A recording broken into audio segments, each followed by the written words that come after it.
السلام عليكم ورحمة الله وبركاته، وحلقة جديدة للحلقة رقم 25 من مسلسل العربجي الجزء الثاني، حيث تبدأ حلقتنا مع نشمي اللي بيلحق عبد العربجي بعد ما بيدخل غرفته بيلاقي الغراني واقف وفي إيده السيف بتاعه اللي بيسأله أنت بتعمل إيه هنا؟ بيقول له بطمن على كبيرنا، وبيسأله إيه اللي وراك ده؟ وبيطلع السكين وبيقول له أنا كنت شاكك فيك من أول ما شفتك، لكن الغرّاني بيقول له: "أنا الظِل ويا ريتك ما شُفتني." حسن النشواتي بيخرج من بيت المتصرّف هو ودُرية خانم وبيكون متعصّب جدًا ومتضايق، اللي بيقول لها: "عاجبِك كده بنت المتصرّف تملي شروطها علينا وعايزاني كمان أقعد معاها في البيت." لكن دُرية خانم بتقول له: "ما فيش أي مشكلة، إحنا لازم نوافق في بداية الأمر وما تنساش إن رقبتنا تحت إيدها أو تحت إيديها، لازم نوافق علشان نمشّي المركب وبعد كده لينا تصرُّف تاني معاها، أكيد مش هتحكم عليك إن أنت تكون موجود." وبعد كده قالت إنّك أنت تقدر تشوف مراتك في أي وقت أيضًا وبعدين اتصرّف براحتك. حسن النشواتي بيمشي مع دُرية اللي بيقول لها: "أنا مش مقتنع بالأمر كُلّه." لكن دُرية خانم بتقول له: "أديك شُفت المتصرّف قال إن هو هيجيب أمر من الوالي بالعفو عنّك، وإلا ساعتها كان زمانك دلوقتي مرمي في الحبس." أو متعلّق وسط الحارة، وكان زمان حُسنيّة مراتك إن هي أثبتت دلوقتي إن هي هيتسبّب في الضيعة اللي موجود فيها عبده العربجي. حسن النشواتي بينفع بيدفع على أمه اللي بيقول لها: "أنتم ضحكتوا عليّا وخدعتيني، قُلتوا إن الحرس مش هيطلع." لكن دُرية خانم بتقول له: "اتطمن الموضوع مش ما لوش أي علاقة بحسن، الموضوع كُلّه بيخُص عبده العربجي وبس." هو ده المطلوب وهو ده اللي عايزه المُتصرّف. الظِل بيرفع السيف بتاعه علشان ينزِّل على نشمي وبيتفك بعبده العربجي وبيتفاجأ بعبده العربجي اللي واقف جنبه. أم حمزة بعد ما بتسمع الكلام اللي بتقول له نمورة، بتقول لها: "أنا هاعرّفها مقامها وهاعرّفها كمان هي مين." وشوية وبيرجع الحرس اللي كانوا موجودين مع القائد واللي كانوا بيحطّوا الضيعة الخاصة بجاويش واللي بيدخلوا على المتصرّف وهُم منزّلين رؤوسهم. المتصرّف فاكر إن هُم انتصروا وبيسأل: "عملتوا إيه؟" بيقول له: "إن عبده ورجالته فاجأونا." بيقول لهم: "يعني إيه الكلام؟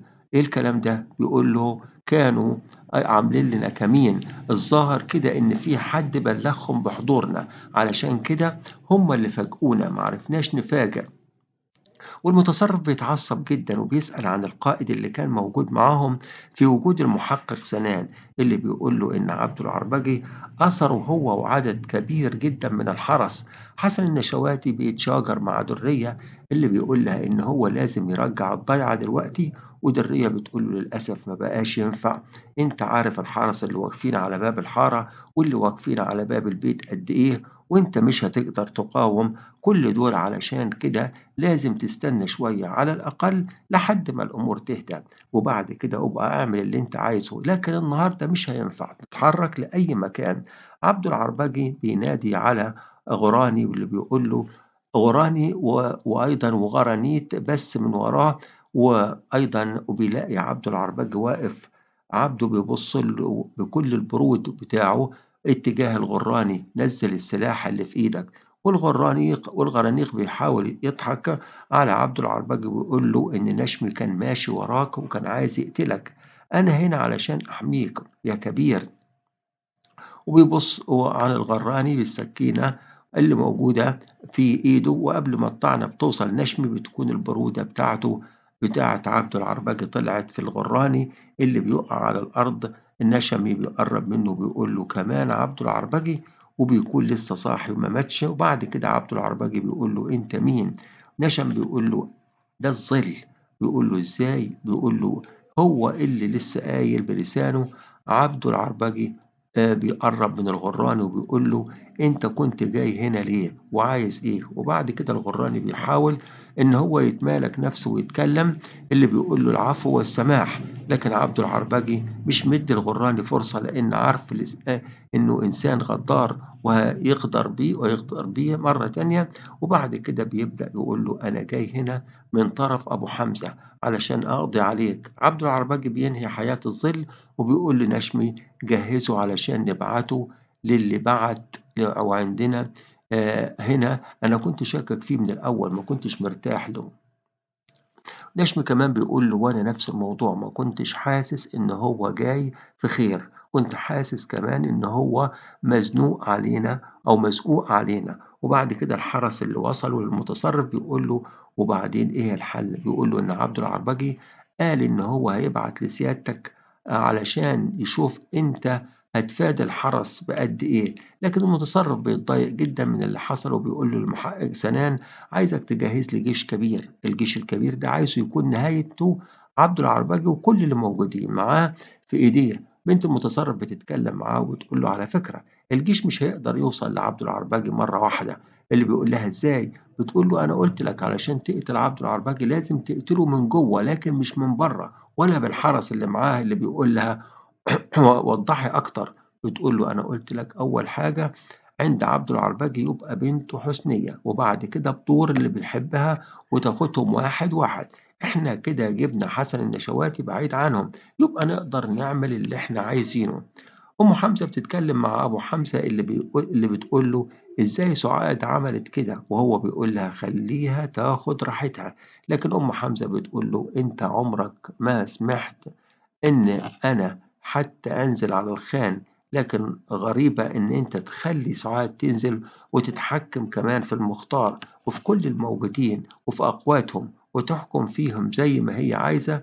أبو حمزة بيقول لها هي ليها حرية الاختيار وما تنسيش إن هي اللي هتجيب ابني، علشان كده ما تحاوليش تدخلي في أي أمر بدور. بتسأل جركس إيه اللي حصل؟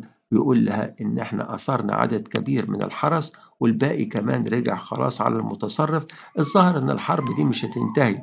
وبدور بتسأل على عبد العربجي ويقول لها كويس أكيد موجود مع نشمي ومع الرجالة اللي باقيين. بدور بتقول له عايزة أطمن عليه لكن بيقول لها مش هينفع تروحي دلوقتي، هو قال إن أنا هرجع الحريم علشان كده لازم تكونوا كلكم موجودين هناك. حسنية بتتكلم طبعا مع جركس بيقول لها والله يا ست حسنية أنا ما أعرف أي شيء بس خليني أشوف أنا هقدر أوصل لإيه وبعد كده هبلغك. درية خانم بتنادي على نور اللي بت... اللي بتقول له عايزاك تنشر في الحارة كلها ما تسيبش أي بيت ولا أي مكان غير لما تنشر فيه إن حسن النشواتي خطب بنت المتصرف. أكيد خبر زي ده هيوصل لعبد العرباجي وبنته وساعتها الأمور هتسخن أكتر من كده. نور بيقول لها خانم إزاي ده حصل؟ وبتقول له مش مشكلتك أنت نفذ اللي بقول لك عليه وبس. ولكن بيقول لها بنت المتصرف دي مش كانت هتبقى مراتي أنا ودرية خانم. بتقول له ما هي ملهاش غية فيك لأن أنت ما تلزمها هي كانت عايزة راجل واختارت خلاص حسن علشان كده نفذ اللي بقول لك عليه. زمرد قلقانة جدا وبتتكلم مع محمود اللي بتقول له إن حسن لسه مرجعش. بيقول لها أكيد هيرجع حسن بعد كده.